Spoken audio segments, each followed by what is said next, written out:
6 months after the Vorathi fleet retreated from Earth, the galaxy began to change. It started slowly, with whispers passing between enslaved populations on distant worlds. A new species had appeared. They had faced the mighty Vorathi Dominion and won. They had technology that could cripple entire fleets, and they were offering to share it with anyone who wanted to fight for their freedom. The message that Katie Webb and her team broadcast reached 63 worlds. It was simple and direct. Humanity stands with you. We have the tools to help you break your chains. If you want freedom, we will help you take it. On a mining world called Keth-7, a species of insectoid beings called the Thrix heard the message and began the plan. They had been slaves for 800 years, digging precious metals from the ground for their Vorathi masters. They had forgotten what freedom felt like, but the human message reminded them that there was another way to live, on a water world named Deepwell. An aquatic species called the Mora received the message through speakers hidden in their underwater cities. They had once been great explorers who traveled between stars. The Vorathi had taken that from them. Now they spent their lives farming fish to feed Vorathi soldiers. The human message gave them hope for the first time in generations. On a frozen moon at the edge of Vorathi space, a silicon-based species called the Crystari played the human message over and over again. They had been the first species the Vorathi ever conquered, 10,000 years ago. Their culture and history had been almost completely erased. But deep in their crystalline memories, they still remembered what it meant to be free. Linda Cole monitored these developments from Earth with a mixture of hope and concern. She had not expected the message to spread so quickly. She had not expected so many species to respond. The United Earth Council was receiving hundreds of communications every day from beings they had never seen, speaking languages they barely understood, all asking the same question. When will you help us? We cannot save everyone, said General Marcus Hood during an emergency council meeting. He was a tall man with white hair and a serious expression. He had spent his career planning for wars with other nations. Now he was planning for something much larger. We do not have the ships. We do not have the resources. We do not even have reliable faster-than-light travel yet. Linda nodded, but her expression remained determined. We do not need to save everyone ourselves. We just need to give them the tools to save themselves. She pulled up a display showing the Vorathi Dominion's territory. It was vast, covering thousands of star systems. But it was also stretched thin. The Vorathi had conquered so many worlds that they could not possibly defend them all at once. The Dominion's power comes from fear, Linda explained. The conquered species believe that resistance is impossible. They believe the Vorathi are invincible. Our job is to prove them wrong. Katie Webb stepped forward with an updated version of the virus she had created for the Earth operation. We have adapted our original program to work on any Vorathi system. It can be transmitted through their standard communication channels. Any species that receives this package can use it to disable Vorathi ships in their local space. And what happens when the Dominion adapts? General Hood asked. They will study the virus. They will find ways to block it. They will come back stronger. Daniel Price, who had been sitting quietly in the corner, finally spoke. Then we adapt faster. The Vorathi spent 10,000 years becoming the galaxy's dominant power. They are not used to being challenged. They are not used to change. That is their weakness. Humans, on the other hand, have been adapting and evolving for our entire history. We survived ice ages, plagues, and wars that nearly destroyed us. We are still here because we learned to change faster than our problems. The council debated for hours, but in the end, they approved Linda's plan. Humanity would not try to liberate the galaxy by force. Instead, they would become teachers and suppliers. They would share their knowledge of cyber warfare, guerrilla tactics, and asymmetric combat. They would help enslaved species build their own resistance movements. And they would watch as the Vorathi Dominion slowly began to crumble from within. The first major uprising happened on Keth 7, 3 months after the Thrix received the human virus package. A mining operation with 10,000 Vorathi soldiers was brought to a complete halt when every vehicle, every weapon, and every communication device suddenly stopped working. The Thrix, who had been planning in secret for weeks, overwhelmed the confused soldiers and took control of the mining complex. For the first time in 800 years, they were free. News of the Keth 7 uprising spread through the Dominion like wildfire. The Vorathi High Council responded with fury, sending a massive fleet to crush the rebellion. But when that fleet arrived, they found something unexpected.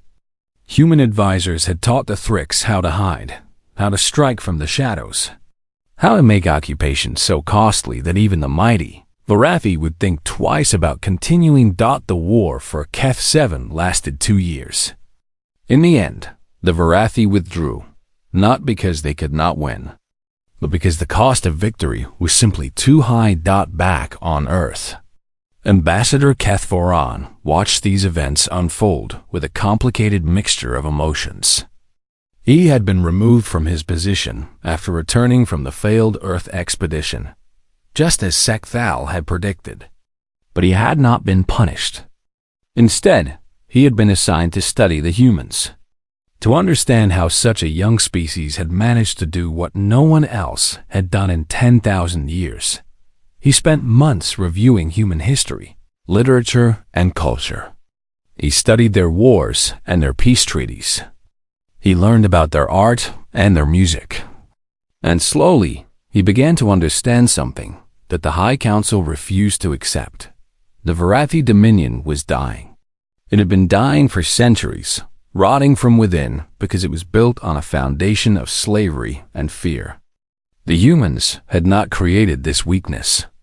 They had simply exposed it. They had shown the galaxy that the Vorathi could be beaten, and that revelation had started a fire that could not be stopped. Kethvoran wrote a final report to the High Council. In it, he recommended that the Dominion begin releasing its slaves voluntarily. He argued that peaceful relations with the newly freed species would be better for the Vorathi in the long run than continued conflict. He pointed out that the humans had offered cooperation, not destruction, and suggested that the Vorathi should accept that offer before it was too late. The High Council rejected his recommendations and called him a traitor. They sentenced him to exile on a remote outpost at the edge of known space. Kethvoran accepted his punishment without complaint. He knew that he was right. He knew that history would eventually prove him correct. 10 years after the first human broadcast, the Vorathi Dominion officially dissolved. The last High Councilor signed the treaty in a chamber that had once held celebrations of conquest. Now it held representatives from dozens of freed species, all of them watching as an empire fell. Linda Cole was there for the ceremony. She was older now, her gray hair completely white, but her eyes were still sharp and determined. She did not speak during the proceedings. She simply watched and remembered. When it was over, a young Thrix diplomat approached her. "Secretary General Cole," he said in careful English. "My people asked me to deliver a message. They wanted to thank you for what humanity did for us. Without your help, we would still be slaves." Linda smiled gently and shook her head. "We did not free you. You freed yourselves. We just reminded you that it was possible." The Thrix diplomat considered this for a moment, then nodded. "Perhaps. But sometimes a reminder is the most powerful gift anyone can give." That night, Linda stood alone on a balcony overlooking the city where the treaty had been signed. Somewhere in the distance, she could hear the sounds of celebration as formerly enslaved beings experienced freedom for the first time. She thought about Daniel Price, who had retired to a quiet life on the coast of Australia.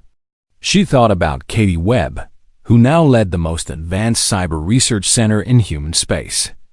She thought about all the people who had worked and sacrificed to make this moment possible. And she thought about the message that had started it all. The message that humanity had sent to a galaxy full of chains and fear. You are not alone. Freedom is possible. And we will help you find it. It had been a simple message. But sometimes simple messages changed everything. The next several hours were unlike anything the Varathi had ever experienced. Human technical teams boarded each ship in the fleet and worked alongside Varathi engineers to carefully remove the virus from their systems. It was slow, delicate work.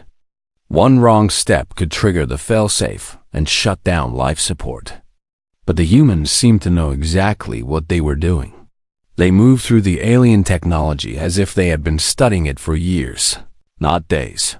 Kethvoran watched from the bridge of the Eternal Dominion as his ship came back to life.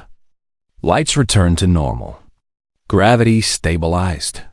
The air recyclers began working at full capacity again. His crew moved through the corridors with expressions of relief and confusion. They did not understand what had happened. They only knew that they had come very close to dying in the cold darkness of space.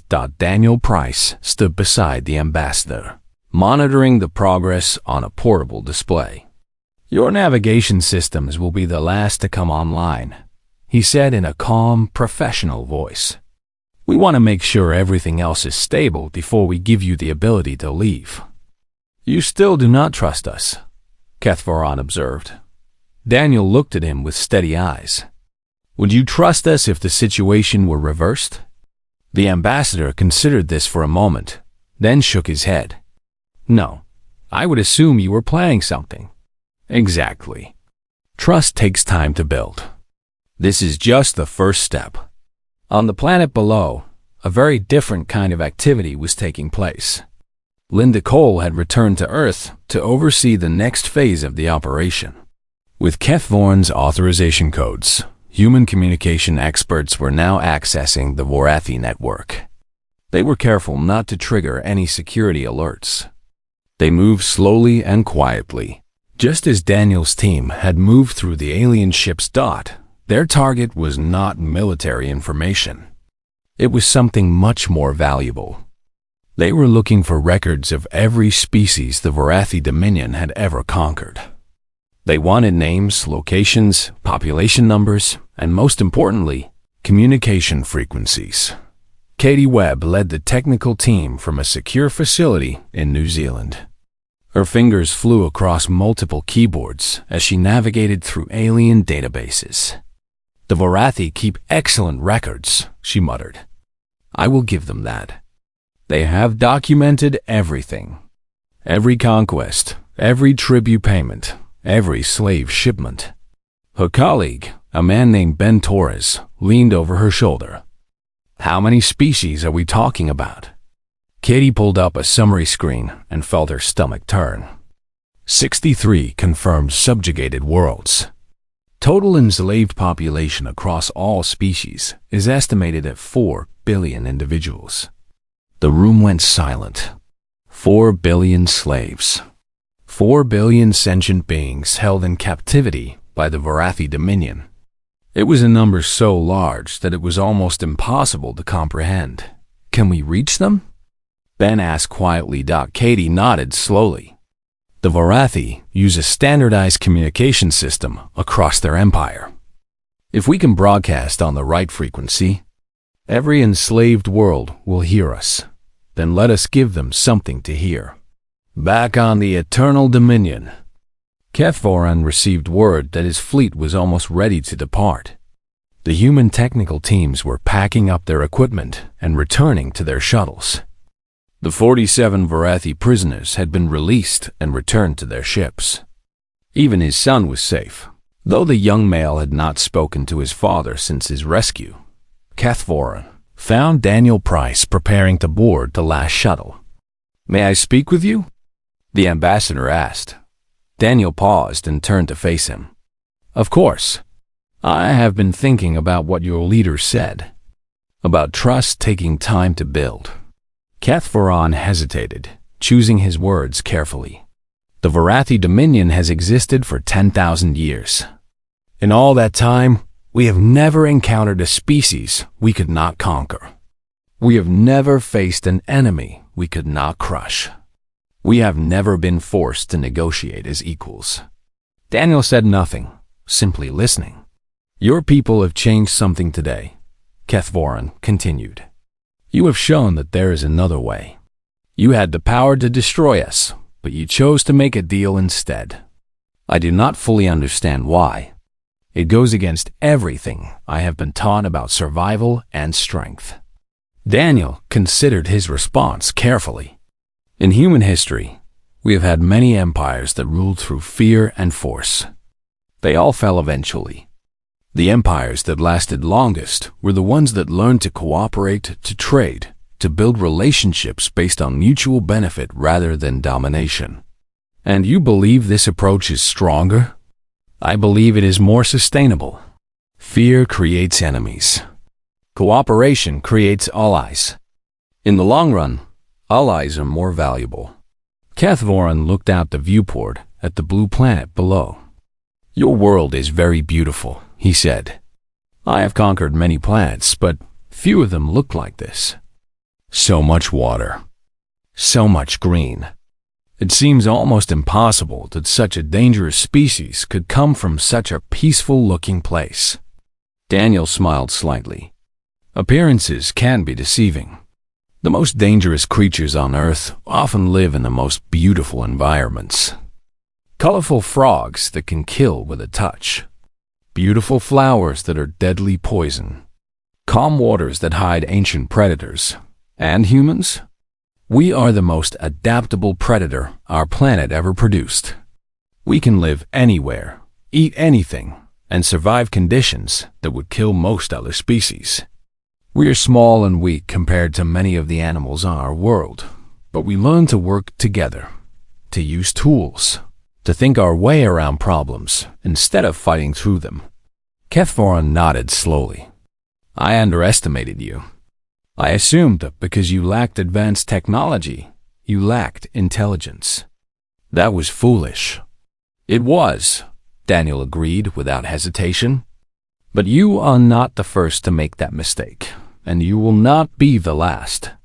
We have a saying on Earth, never judge a book by its cover. Never assume you know what someone is capable of just by looking at them. The shuttle hatch opened, and a human crew member signaled that it was time to leave. Daniel extended his hand toward Kethvoran. The ambassador looked at the hand with confusion. It is a gesture of respect, Daniel explained. You grip my hand, and I grip yours. It shows that we trust each other enough to make ourselves vulnerable. Kethvoran hesitated for only a moment. Then he reached out his clawed hand and gripped Daniel's in the human fashion. The human's grip was surprisingly strong for such a small creature. Safe travels, Ambassador, Daniel said. I hope the next time our species meet, it will be under better circumstances. As do I, Kethvoran replied. And for the first time since arriving in this system, he meant it. An hour later. The Vorathi fleet began to move away from Earth. Their engines came online slowly, carefully, as crews who were still recovering from their near-death experience guided their ships toward open space. On the bridge of the Eternal Dominion, Kethvoran watched the blue planet grow smaller and smaller in his view screen. His second-in-command, Sekthal, approached hesitantly. Ambassador, what shall I tell the Dominion about what happened here? Kethvoran was silent for a long moment. Tell them the truth, he said finally. Tell them that we found a species unlike any we have encountered before. Tell them that they are small and young and lack our technology. And tell them that despite all of this, they defeated us completely. Sekthal's scales went pale. Ambassador, such a report could end your career. The High Council does not tolerate failure. Then let them remove me from my position. I will not lie about what happened here. Kethvoran turned to face his officer directly. And I will not allow the Dominion to make the same mistake again. The humans are not our enemies unless we make them so. They could be our allies if we are wise enough to accept their offer. He looked back at the view screen, where Earth was now just a tiny blue dot among the stars. Tell him that the humans sent us a message, and we would be fools not to listen. Kethvaran looked at Linda Cole with new eyes. In all his years of conquering worlds, he had never faced a situation like this. His fleet was crippled. His weapons were useless. His crew was slowly running out of air. And the species he had dismissed as primitive was now standing in his throne room, dictating terms to him. He considered his options carefully. He could order his guards to kill the humans, but that would not stop the virus. His ships would still be disabled, and his crews would still suffocate. He could try to contact the Dominion homeworld for help, but Linda had said the virus would spread through any communication signal. He could not risk infecting the entire empire. For the first time in his life, Kethvaran had no good choices. "What are your demands?" he asked, keeping his voice steady. Linda glanced at Daniel Price, who nodded once. The team was in position. Everything was going according to plan. "First," Linda said, "you will order all Varathi ships to power down their weapons permanently. Our virus will verify compliance.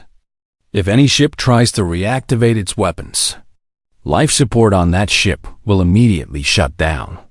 Kethvaran's jaw tightened, but he nodded. "Second, you will provide us with complete information about the Varathi Dominion. We want to know how many species you have conquered. We want the locations of all slave colonies. We want the names and positions of every senior official in your government. We want everything." This was harder for Kethvaran to accept. Such information could be used against the Dominion. It could spark rebellions. It could bring down an empire that had stood for 10,000 years. "And if I refuse?" he asked. Linda shrugged. "Then your fleet dies here, and we find another way to get the information. We are very good at finding things, Ambassador. We found your encryption keys in less than 3 days. We will find your secrets eventually. The only question is how many Varathi limbs you want to sacrifice in the process." Kethvaran closed his eyes. He thought about his crew. He thought about his son, who was serving on a patrol vessel somewhere in the fleet. He thought about 10,000 years of Varathi history and all the species they had crushed under their boots. "Very well," he said finally. "I will give you what you want." Linda nodded, but she did not smile. This was not a victory to celebrate. This was just the beginning of something much larger. "There is one more thing," she said.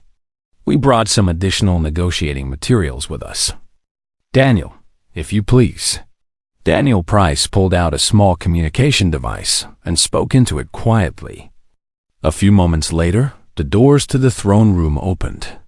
Varathi guards tensed and reached for weapons that no longer worked. Through the doors walked 47 Varathi officers, their hands bound in front of them with simple rope.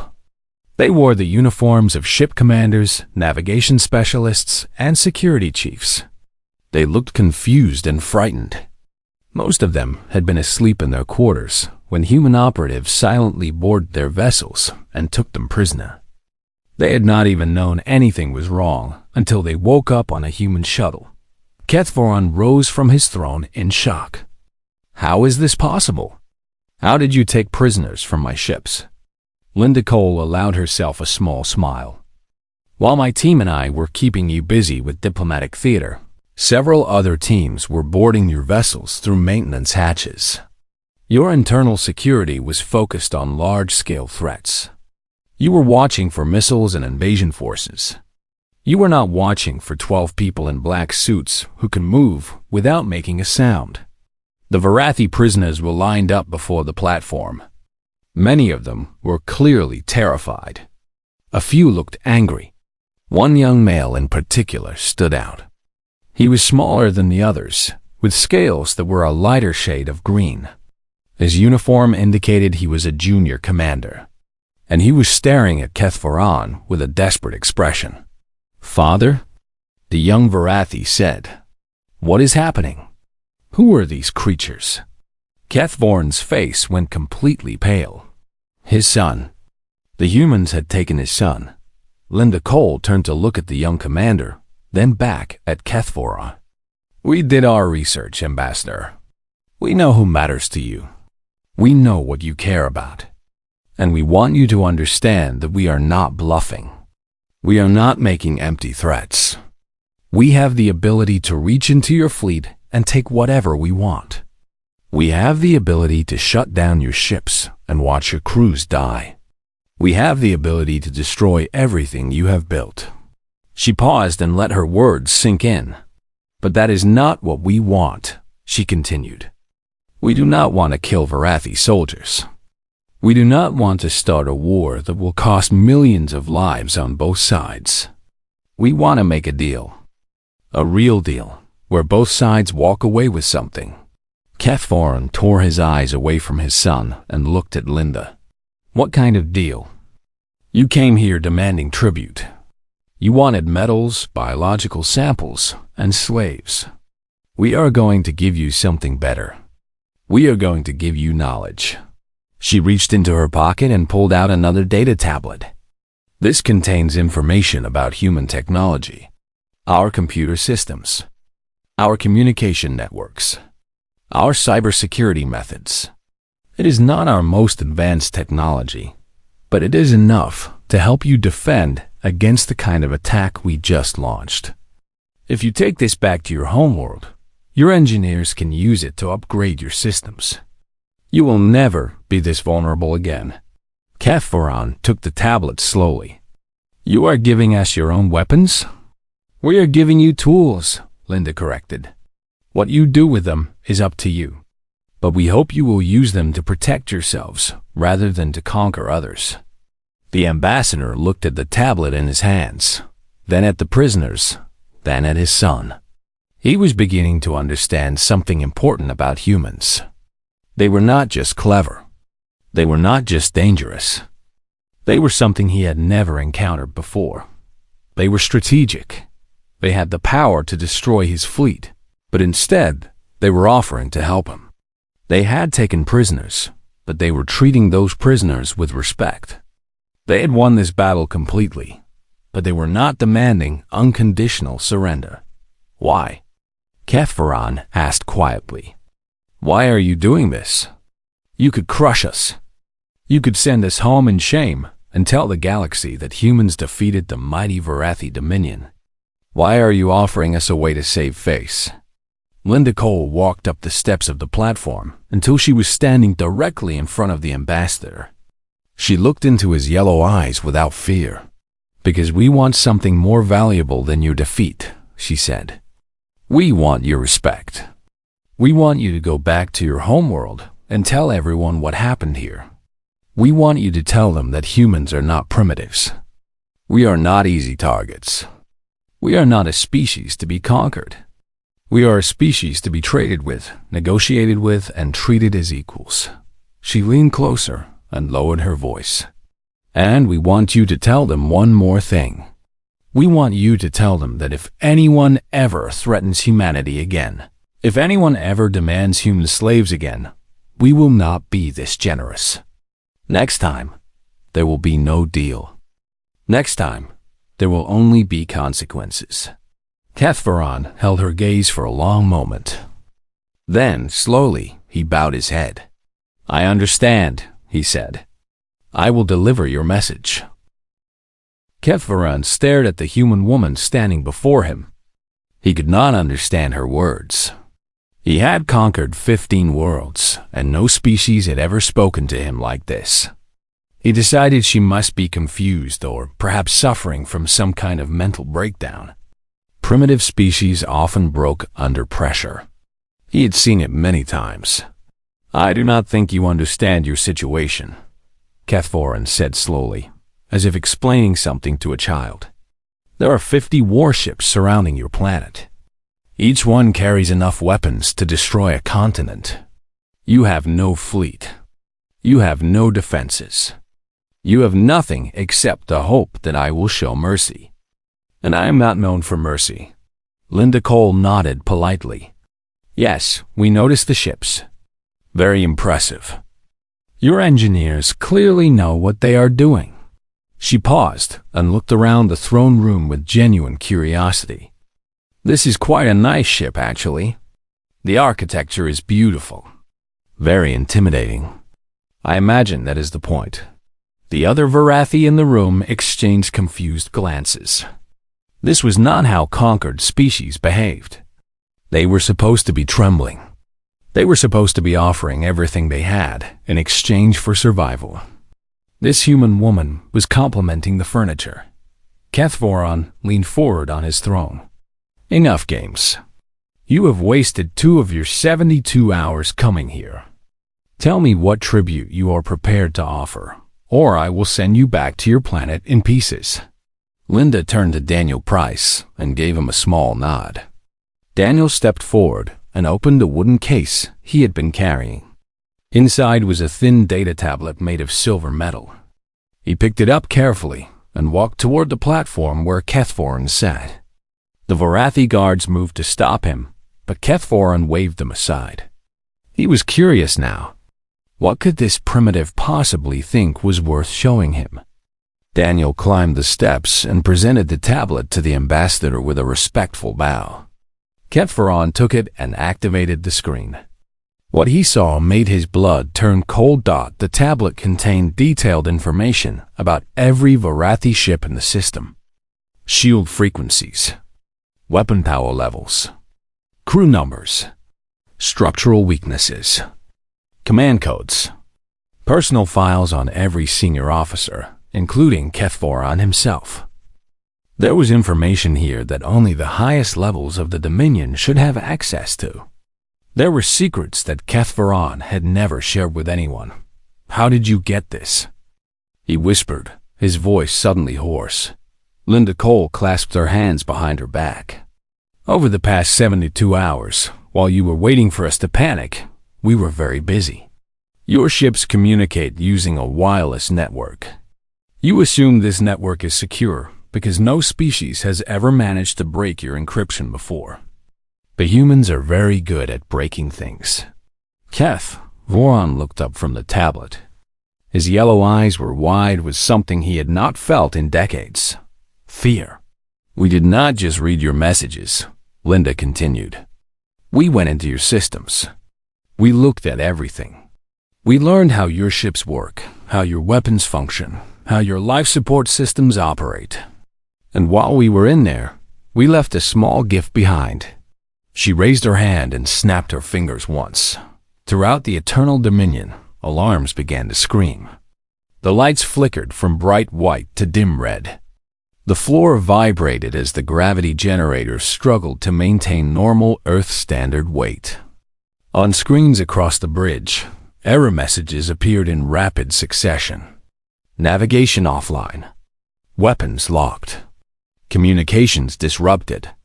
Life support reduced to emergency levels. Kethvoron jumped to his feet and grabbed a communication device from his belt. Bridge, report. What is happening? The voice that came back was filled with panic. Ambassador, we do not know. The ship systems are failing. We cannot control anything. And the other ships are reporting the same problems. Whatever this is, it is spreading through the entire fleet. Kethvoron turned back to Linda Cole. His scales had gone pale. His claws were shaking. What have you done? Linda smiled again, and this time there was no warmth in it. We installed a virus in your network. Right now, it is in every ship in your fleet. It has shut down your weapons, your navigation, and most of your communication systems. Your life support is running at minimum levels, which means your crews have about 6 hours of air remaining. If anyone tries to purge the virus, it will respond by shutting down life support completely. If anyone tries to send a distress signal to your homeworld, the virus will attach itself to that signal and infect every system it touches. In other words, Ambassador, your entire fleet is now our hostage. The throne room fell completely silent. The Vorathi guards stood frozen, unsure what to do. Their weapons were useless against a threat they could not see or touch. Their training had never prepared them for anything like this. Kethvaran slowly sat back down on his throne. He looked at the tablet in his hand, then at the 12 humans standing calmly before him. He had called them primitives. He had assumed they would submit like every other species before them. He had been more wrong than he had ever been in his entire life. "What do you want?" he asked finally. His voice was quiet now, almost respectful. Linda Cole took a deep breath. "First, I want you to understand something important. We did not do this because we enjoy conflict. We did not do this because we want to conquer you. We did this because you came to our home and threatened our people. You demanded slaves, Ambassador. You wanted to take 1,000 human beings and turn them into property. That was your mistake." She stepped closer to the platform, looking directly into Kethvaran's yellow eyes. "Humans have a complicated history with slavery. Our ancestors practiced it for thousands of years. They bought and sold each other like animals. They built empires on the backs of enslaved people. And then, slowly, painfully, we realized how wrong it was. We fought wars to end it. We changed our laws. We changed our cultures. We are still dealing with the damage it caused. But the one thing we all agree on now is that no person should ever be property. Ever." Kethvaran said nothing. He simply listened. "So when you arrived and demanded human slaves," Linda continued, "you did not just threaten us. You reminded us of the worst parts of ourselves. You brought back memories of chains and whips and human beings treated like cargo. And that triggered something in us that you clearly do not understand. We would rather die than let that happen again. Not to ourselves and not to anyone else." She paused and looked around the throne room at the frozen Vorathi guards and the flickering lights. "Now," she said, "let us discuss the new terms of our relationship." The Vorathi warships came out of faster-than-light travel, like dark clouds appearing before a storm. There were 50 of them, each one larger than anything humans had ever built for space. They arranged themselves in a perfect circle around Earth, their weapons pointed at every major city on the planet. The people of Earth watched the sky with fear in their hearts. No one had expected this. No one had prepared for visitors from the stars, who came with guns instead of greetings. Ambassador Kethvaran stood on the bridge of his flagship, the Eternal Dominion, and looked at the blue planet below him. He was a tall creature covered in dark green scales. His eyes were yellow with black slits in the center, like a snake. He had done this many times before. He had brought 15 worlds into the Vorathi Dominion, and each time the story was the same. The primitive species would panic. They would beg. They would offer anything to survive. And in the end, they would submit. Kethvaran activated the communication array and broadcast his message to every screen, every radio, and every device on Earth. His translators had already learned the human languages. His words were clear and simple. "People of Earth," he said in a cold voice, "I am Ambassador Kethvaran of the Vorathi Dominion. Your planet has been selected for inclusion in our empire. You have two choices: submit and provide tribute, or resist and face complete destruction. There is no third option. There has never been a third option." He paused to let his words sink in. He enjoyed this moment. He enjoyed watching new species realize how small they truly were. "The tribute we require is as follows," he continued.